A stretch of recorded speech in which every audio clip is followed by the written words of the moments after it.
I am here with Bill Gates.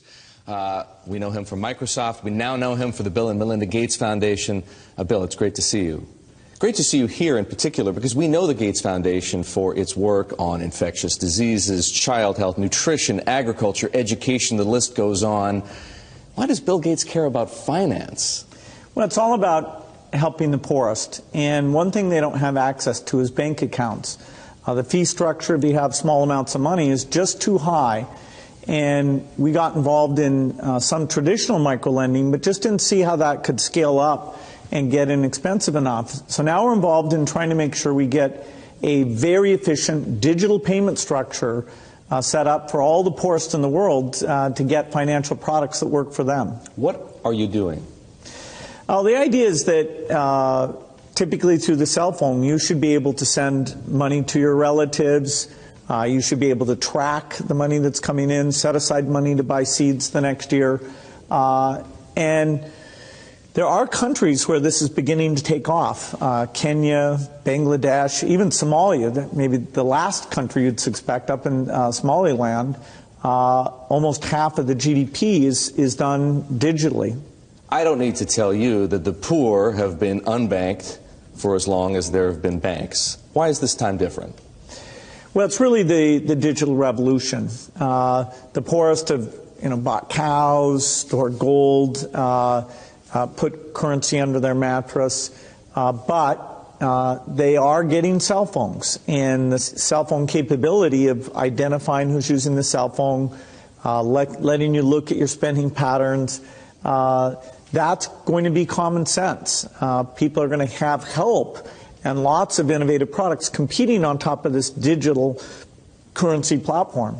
So if technology, mobile phones for example, digital money, helps to increase access to financial services at the same time as it lowers the cost of delivery, why is philanthropy needed? Philanthropy should just be here to bootstrap this. There are a lot of regulations in this area, and understanding how those regulations can make the cost of remittances, where you're sending money back to your family in your country of origin, how right now that has about a 5% overhead on it. We think we have a role to make sure that, particularly for the smaller transactions, the regulations don't impose those very high costs.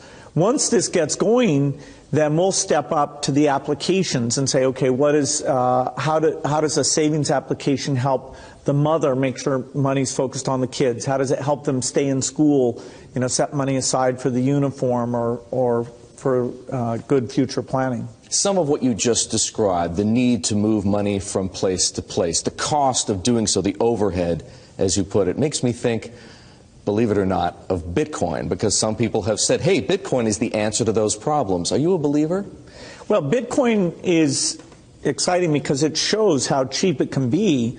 Bitcoin is better than currency in that you don't have to be physically in the same place. And, of course, for large transactions, currency can get pretty inconvenient.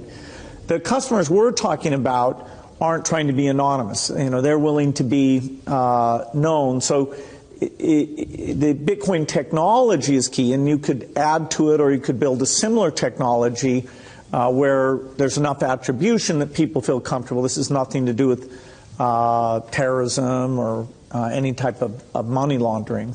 What kinds of people or private enterprises right now are helping to solve the same problems you're interested in?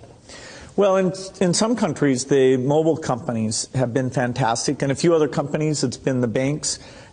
In some countries, it's a startup company that's neither a bank nor a mobile company. In Bangladesh, the Bcash offering runs across any phone, and they've gotten the regulations so that they have a product that we think will get very, very pervasive. So entrepreneurs are there. The enablement this creates, if you want to put in, say, electricity in a city, collecting your bills is one of the reasons why the underspending of infrastructure in these areas is a real thing holding back the economy. You mentioned banks. Are the legacy institutions, for the most part, banks, credit card companies, payment processors, friend or foe? Many of them want to have these additional customers, but they have to embrace the idea that the fees are going to be a lot lower. And so they have to find a way to service these new customers. Now, that means these customers aren't going to be coming into their branches, and they can charge a higher fee when you want to actually cash out. But if it's a pure digital transaction, then, you should be paying, less than 1% to move that money from you to a merchant or from you to a friend, even with meeting all the regulatory requirements.